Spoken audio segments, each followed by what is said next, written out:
தமிழ் தமிழ் என்று பேசுவது ஒரு ஃபேஷன். தமிழை வைத்து வியாபாரம் செய்கிறார்கள். நான் தான் தமிழை பற்றி பேச வேண்டும், நீ பேசக்கூடாது என்றெல்லாம் பலவாறாக பல பேரால் சொந்தம் கொண்டாடப்படும் தமிழ் உலகத்தில் ஒரு காலத்தில் ஒவ்வொரு மனிதனாலும் பேசப்பட்ட பொதுமொழி. ஆம், தமிழ் ஒரு பொதுவுடைமை. உலகத்தில் முதலாக தோன்றிய மொழி தமிழ். உலகில் சில மதங்கள், மொழிகள், கலாச்சாரங்கள், நாகரீகங்கள் தோன்றிய 2000 வருடங்கள் தான் ஆகின்ற நிலையில் சுமார் 20,000 வருடங்கள் முன்பே தோன்றிய மொழி நம் தமிழ் மொழி. ஹராப்பா, மொகஞ்சதாரோ, சுமேரிய நாகரீகங்களுக்கு பல 1000 வருடங்கள் முன்பே தோன்றியது தமிழ் என்கிறார்கள் ஆராய்ச்சியாளர்கள். ஆம், சுமேரிய நாகரீகத்தின் முதல் ஊரின் பெயரே ஊர். உலகின் முதல் மனிதன் தமிழனாகத்தான் இருந்திருக்க கூடும் என சொல்லும் DNA ஆய்வுகள் 49 நாடுகளை கொண்ட குமரி காண்டம் என்ற மாபெரும் தமிழ் சாம்ராஜ்யம் கடலுக்கடியில் மூழ்கியதால் அதன் உண்மை உலகுக்கு தெரியாமல் போன சோகம். 2 லட்சத்திற்கும் மேற்பட்ட ஓலைச்சுவடிகளில் வெறும் பாதி கூட மொழிபெயர்க்கப்படாத நிலையில் திருக்குறள், அகநானூறு, புறநானூறு போன்ற ஒப்பற்ற நூல்கள் கிடைத்திருக்கிறது. அப்போது அனைத்து மொழிபெயர்க்கப்பட்டால் கம்போடியாவில் உள்ள உலகின் மிகப்பெரிய கோவிலான அங்கோர் வாட்டை கட்டியது சூரியவர்மன் என்கிற பல்லவ அரசன் என்பது நம்மில் எத்தனை பேருக்கு தெரியும்?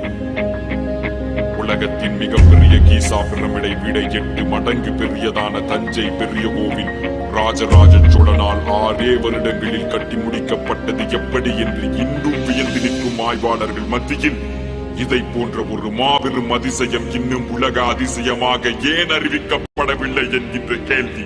Rajaraja Chola is one of the most powerful kings in world history. When the whole world knows about Alexander the Great, it should also know Rajaraja Chola.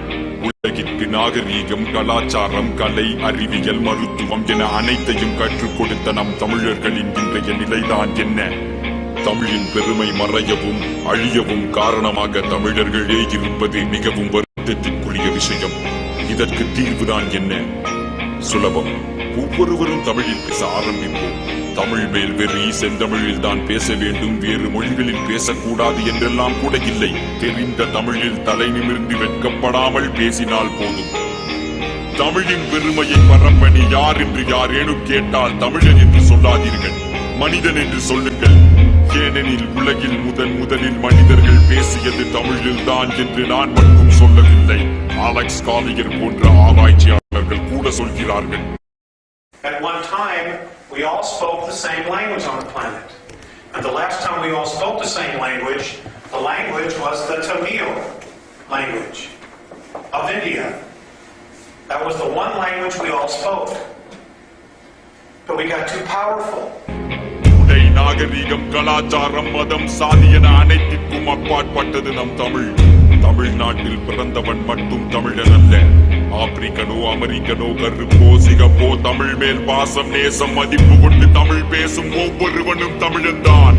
தமிழன் என்று சொல்லடா, தலை நிமிர்ந்து நில்லடா, தமிழன்டா. நாங்க என்ன சொல்ல வரோம்னா தமிழ் எங்கள் தாய்மொழி, அதனால் தமிழை பற்றி பெருமையாக கூறுகிறோம், அவ்வளவுதான். மற்ற மொழிகள் கேவலம் என்றோ ஆங்கிலத்தில் பேசக்கூடாது அப்படிலாம் நாங்க சொல்லவே இல்லை. ஆங்கிலம் கண்டிப்பா அவசியங்க. இன்னைக்கு பல பேருக்கு ஆங்கிலம் தான் சோறு போடுதுன்னு சொன்னா அது உண்மைதாங்க. Language is just for communication. What ever our mother tongue is Telugu, Malayalam, Kannada, Hindi, we should be proud to represent ourselves. அதுதான் நாங்க சொல்றோம். எங்க ஜெனரேஷன் பசங்களுக்குலாம் கோர்வையா தமிழை பேசுறதே கஷ்டம், நடுவில் இங்கிலீஷ் வந்துடும். நாங்க இல்லைன்னு அது தப்புன்னு சொல்ல. 4 பேருக்கு முன்னாடி இங்கிலீஷ்ல பேசினா கெத்து, தமிழ் தெரியாத மாதிரி நடிக்கிறது, இந்த மாதிரி தான் நடக்குதுங்க. இதெல்லாம் உண்மைதான் நடக்குது. ஒருத்தருக்கு புரியலங்கிறப்ப இங்கிலீஷ்லயே பேசினாலும் தமிழ்ல பேச நம்ம கேவலப்படக்கூடாதுன்னு நாங்க சொல்றோம். தமிழில் பேச பெருமைப்படுவோம், தமிழில் பேச பெருமைப்படுவோம், தமிழில் பேச பெருமைப்படுவோம். தமிழன் என்று சொல்லடா, தலை நிமிர்ந்து நில்லடா, தமிழன்டா.